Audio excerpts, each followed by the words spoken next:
મેહુલ, પહેલા તો વાત એવી છે કે મુરગીકુંડની વાત કરું તો મુરગીકુંડને વર્ષોથી એવી પ્રણાલી છે કે વિરક્ત આત્માઓ જ એમાં સ્નાન કરી શકે.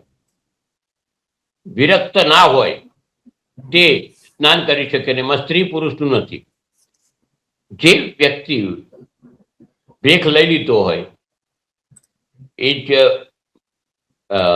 અમરનાથ અમરગીરી બાપુને બહુ ધ્યાનથી સાંભળો તો તે કીધું બી છે એમણે કે એક વિડીયોમાં કે કોઈની પાસે ભેખ લીધો છે, ભેખની પ્રણાલીઓ અપનાવી છે, તો એ સ્નાન કરે કોઈ વાંધો નથી. પણ ભેખની પ્રણાલી નથી અપનાવી અને આ કર્યું છે તો કેવી રીતે થયું છે? મૂળ વાત ત્યાંથી ચાલુ થાય.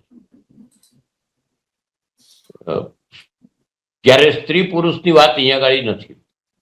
મુરગીકુંડની અંદર ગણતરી કેવી છે કે આ શિવરાત્રીના દિવસે એવું કહેવાય છે કે શિવ પોતે સ્નાન કરવા આવે અને શિવ સ્નાન કરવા આવે એ આ શિવરાત્રીના મહાપર્વે સ્નાન કરીને જતા રહે. એટલે એની સાથે વિરક્ત આત્માઓ પોતે જે લોકો સંન્યસ્ત જીવન જીવે છે, જે લોકો 100% કાયદેસર સંન્યાસી છે